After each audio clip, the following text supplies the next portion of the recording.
एक समय की बात है। एक घने जंगल के बीच एक छोटा सा गांव स्थित था। इस गांव का नाम शांति नगर था। लेकिन यह गांव अपने नाम के विपरीत हर समय भयभीत रहता था। कारण था जंगल में बसे एक प्राचीन महल में रहने वाला भूत। इस महल की कहानी यह थी कि सैकड़ों साल पहले वहां एक निर्दयी राजा का शासन था। राजा ने अपने राज्य की जनता पर इतने अत्याचार किए कि मरते वक्त उसने श्राप दिया कि उसकी आत्मा इस महल में कैद रहेगी। लोग कहते हैं कि उस महल के पास जो भी गया वह वापस नहीं आया। गांव में एक पंडित रहते थे जिनका नाम विष्णुदत्त था। वह न केवल धार्मिक ग्रंथों के ज्ञानी थे बल्कि अद्वितीय साहस के धनी भी थे। गांव के लोगों ने उनसे विनती की कि वे इस भूत की समस्या का समाधान करें। पंडित ने यह चुनौती स्वीकार कर ली। पंडित विष्णुदत्त ने महल के बारे में जानकारी जुटाई। उन्होंने सुना कि महल के नीचे एक गुप्त कक्ष है जिसमें राजा का श्राप मिटाने का उपाय छिपा है। उन्होंने फैसला किया कि वे महल में जाकर सत्य की खोज करेंगे। पंडित जब महल पहुंचे तो उन्होंने देखा कि महल खंडहर में बदल चुका था। जैसे ही उन्होंने महल के मुख्य दरवाजे को छुआ, अचानक ठंडी हवा का झोंका आया और एक काली छाया प्रकट हुई। वह राजा की आत्मा थी। राजा की आत्मा ने पंडित से कहा, तुम यहाँ क्यों आए हो? क्या तुम्हें अपनी जान की परवाह नहीं? पंडित ने साहस पूर्वक उत्तर दिया, मैं यहाँ तुम्हारी मुक्ति के लिए आया हूँ।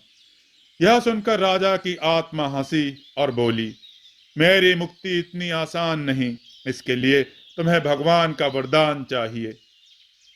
पंडित ने राजा की आत्मा से पूछा कि भगवान का वरदान पाने के लिए क्या करना होगा।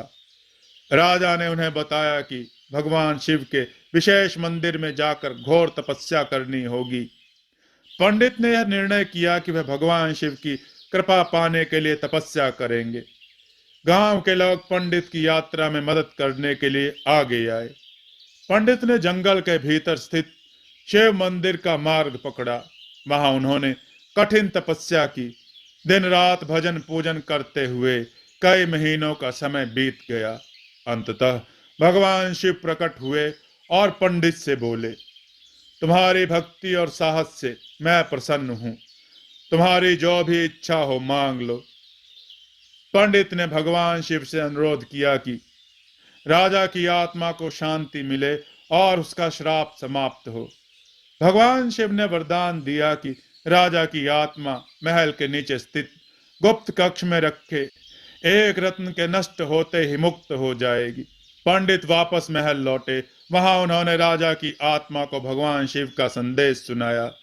राजा ने पंडित को गुप्त कक्ष का मार्ग बताया। गुप्त कक्ष में पहुंचने पर पंडित ने देखा कि वहां एक चमचमाता रत्न रखा हुआ था।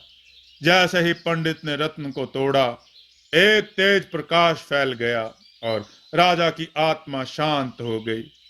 राजा की आत्मा की मुक्ति के बाद महल में भूतों का डर समाप्त हो गया। गांव के लोग खुशी से झूम उठे। उन्होंने पंडित विष्णुदत्त को धन्यवाद दिया और उनका आशीर्वाद लिया। पंडित ने गांव वालों को बताया कि भगवान शिव ने उन्हें यह संदेश दिया है कि हर कोई अपने कर्मों से ही शांति और सुख प्राप्त कर सकता है। अगर हम सच्चाई और धर्म के मार्ग पर चलें तो कोई भी समस्या हमें डरा नहीं